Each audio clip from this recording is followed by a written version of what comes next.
दोस्तों, क्या सच में बिहार में पर्दे के पीछे सरकार गिराने का खेल शुरू हो चुका है?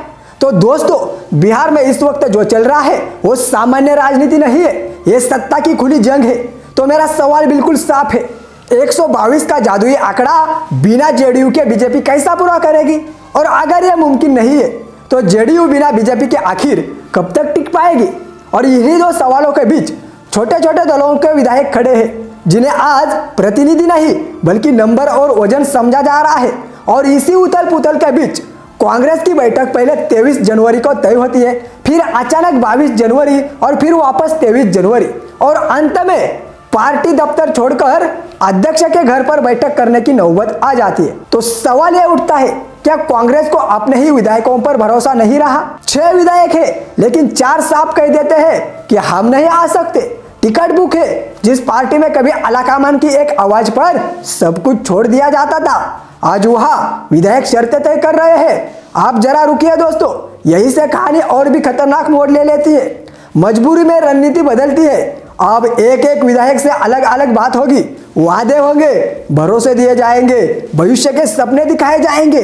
लेकिन असली सवाल यह है, क्या कांग्रेस के पास इंतजार के अलावा कोई ठोस राजनीतिक ताकत बची भी है? और ठीक इसी कमजोरी के बीच नीतीश कुमार पूरे बिहार में समृद्धि यात्रा पर निकल पड़ते हैं। लगातार दौरे करते हैं, ताबड़तोड़ घोषणाएं देते हैं, उद्घाटन करते हैं, शिलान्यास करते हैं और वादों की बारिश भी करते हैं। तो सवाल यह उठता है, जब चुनाव सामने नहीं है तो इतनी हड़बड़ी क्यों? और असल में यह समृद्धि यात्रा जनता से कम और दिल्ली के लिए ज्यादा संदेश दे देती है। नीतीश कुमार इस यात्रा के जरिए दिल्ली को यह साफ संकेत देते हैं कि मैं फिट हूं, मेरे साथ मेरे विधायक खड़े हैं और बिहार की सत्ता को हल्के में लेने की गलती मत कीजिए। आप खेल देखिए दोस्तों, अच्छी खबर आती है तो चेहरा नीतीश कुमार का, लॉ एंड ऑर्डर बिगड़ता है तो जिम्मेदारी किसी और की, और यही बीजेपी फंसती दिखती है। तो सवाल यह है, क्या बीजेपी उसी राजनीतिक जाल में उलझती जा रही है जिसे वो दूसरों के लिए बिछा रही थी? आप जेडीयू के भीतर झांकिए दोस्तों, नाम यूनाइटेड है लेकिन जमीन पर पार्टी 2 सांप खेमे में बंटी हुई है। एक दिल्ली की राजनीति देख रहा है तो दूसरा बिहार की सत्ता की धड़कन। तो कुछ लोग बीजेपी से दूरी चाहते हैं, कुछ पुराने चेहरे की वापसी पर आड़े हैं। तो सवाल मेरा सीधा है, क्या जेडीयू वाकई मजबूत पार्टी है या फिर एक प्रेशर कुकर जिसकी सीटी कभी भी निकल सकती है? और इस पूरे खेल में आरजेडी बिल्कुल शांत नहीं है। 72 घंटे में बड़ा ऐलान, नई कमान और सत्ता की लंबी तैयारी।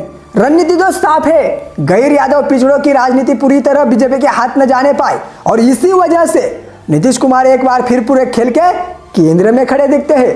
तस्वीर अब बिल्कुल साफ है, कांग्रेस असमंजस में है, बीजेपी बेचैन है, जेडीयू अंदर से बंटी हुई है और नीतीश कुमार अब भी गेम के बीचों बीच खड़े हैं। तो सवाल यह नहीं है कि सरकार गिरेगी या बचेगी, लेकिन असली सवाल यह है कि क्या अगले 72 घंटे में बिहार की राजनीति का नक्शा हमेशा के लिए बदल जाएगा, या एक बार और साबित होगा कि बिहार में आखिरी चाल भी नीतीश कुमार ही चलते हैं? आपको क्या लगता है इस पूरी राजनीतिक घटना के बारे में? नीचे कमेंट में अपनी राय जरूर दें।